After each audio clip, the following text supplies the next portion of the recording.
और अब देखते हैं चुनाव से जुड़ी कुछ और खबरें। मुख्यमंत्री नीतीश कुमार ने पूर्णिया के भवानीपुर में जनसभा को संबोधित किया और एनडीए उम्मीदवार बीमा भारती के पक्ष में वोट मांगा। बीजेपी अध्यक्ष जेपी नड्डा ने दरभंगा के जाले में सभा की और लालू फैमिली पर हमला किया। तेजस्वी के 10 लाख नौकरी के वादे पर भी उन्होंने तंज कसा। डिप्टी सीएम सुशील कुमार मोदी ने सहरसा से बीजेपी प्रत्याशी आलोक रंजन के पक्ष में रोड शो किया। इस दौरान बड़ी संख्या में कार्यकर्ता मौजूद रहे।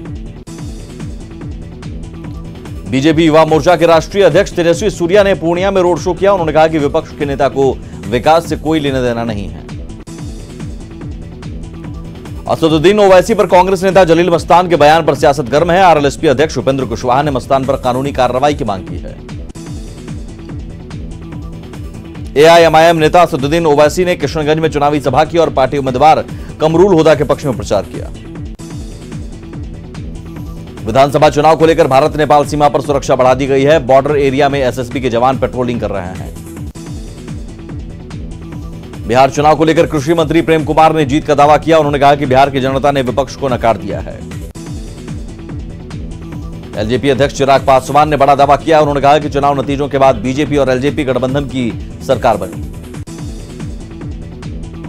चिराग पासवान के बयान के बाद राजनीति गर्म है। आरजेडी का कहना है कि बीजेपी के इशारे पर नीतीश पर हमले किए जा रहे हैं।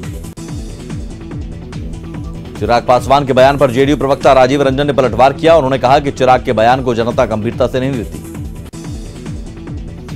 स्वास्थ्य मंत्री मंगल पांडे ने भी बड़ी जीत का दावा किया। उन्होंने कहा कि बिहार में एनडीए की ही अगली सरकार बनेगी।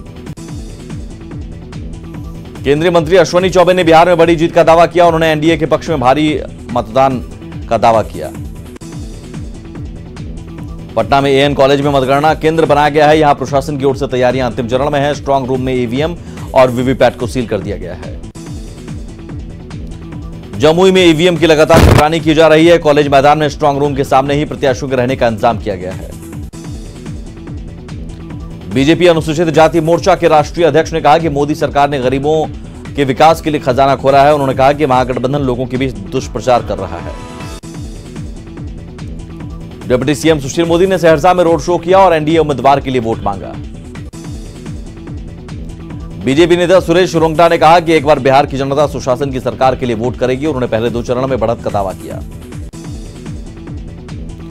भागलपुर में चुनाव संपन्न होने के बाद ईवीएम कड़ी सुरक्षा में रखी गई और यहां लगातार मॉनिटर की जा रही है। पूर्णिया जिले की 7 विधानसभा सीटों पर चुनाव की तैयारी पूरी हो चुकी है। डीएम ने अधिकारियों के साथ तैयारियों का जायजा लिया।